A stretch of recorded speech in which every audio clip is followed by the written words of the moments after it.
The Subcommittee on National Security and the Subcommittee on Government Operations will come to order. Without objection, the Chair is authorized to declare a recess at any time. On June 12, 2016, Omar Mateen killed 49 people and injured another 53 in an attack on a nightclub in Orlando. The shooter made 3 calls to 911 during the attack. According to FBI Director James Comey, Mateen dedicated his attack to the Islamic State and its leader, Abu Bakr al-Baghdadi. During the calls, Mateen also expressed admiration for the Tsarnaev brothers, the Boston Marathon bombers, as well as Florida suicide bomber for the al-Nusra Front, a group that engages in terrorism in Syria. While some, such as Attorney General Loretta Lynch, were unsure about Mateen's motivations, the evidence points in only one direction. He killed in support of a terrorist ideology. Prior to the shooting, Mateen was investigated by the FBI. That investigation, which began in May of 2013, was more than just an inquiry. The FBI interviewed him twice, dispatched an informant to get close to him, conducted surveillance of his movements, and scrutinized his communications. 10 months later, the investigation was closed. Agents concluded that Mateen was not a threat and had broken no laws. He was put on a watch list during his investigation, but once the investigation was closed, he was removed from the list. 2 months after that investigation concluded, Mateen again came onto the FBI's radar when Munir Muhammad Abu Salah, a Florida man who attended the same mosque as Mateen, blew himself up as a suicide bomber for the al-Qaeda-affiliated al-Nusra Front in Syria. And he had gone to Syria previously trained, came back to Florida undetected, went back to commit that attack. The second investigation apparently ended when the FBI could find no connection of consequence between Mateen and the suicide bomber. Although the FBI's own investigation of its handling of the Mateen case is ongoing, there have been no suggestions that the Bureau handled the Mateen case any differently than the thousands of other terrorist leads that it receives annually. Now, both al-Qaeda's global network as well as the Islamic State, among several other terrorist networks around the world, promote a global ideology, global jihadist ideology.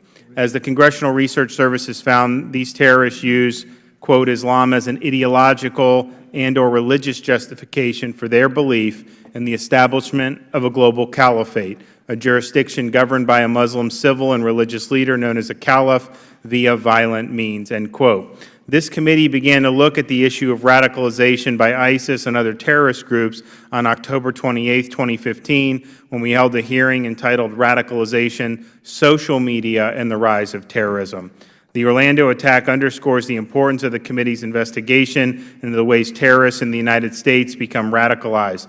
This investigation is relevant to protecting the public from future attacks.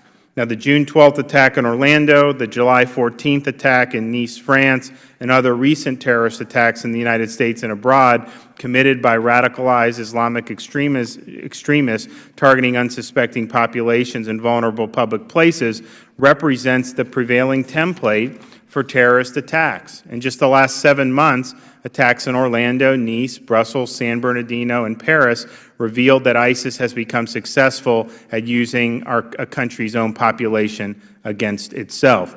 Indeed, recent reports indicate that since 2011, over 30,000 people from over 100 different countries have traveled to the conflict zone in Syria and Iraq to join the fighting there. This group includes over 4,500 Westerners and over 250 Americans, all of whom have joined or attempted to join extremist groups in an effort to wage jihad.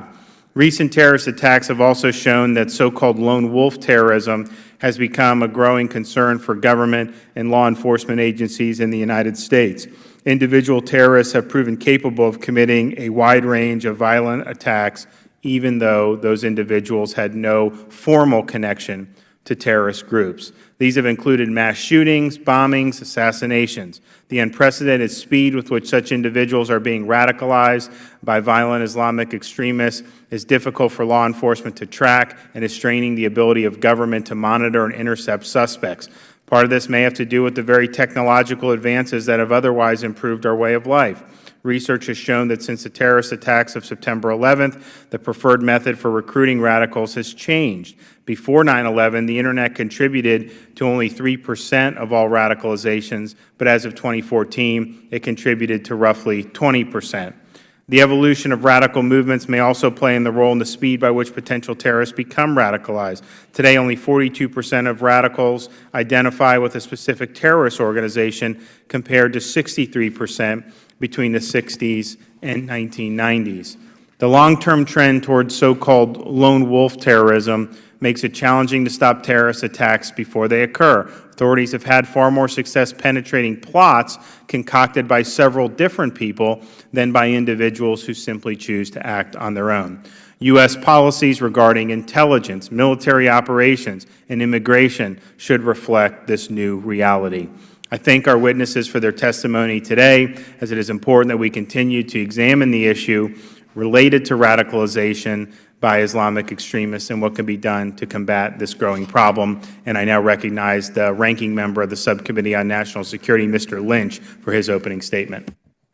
Thank you very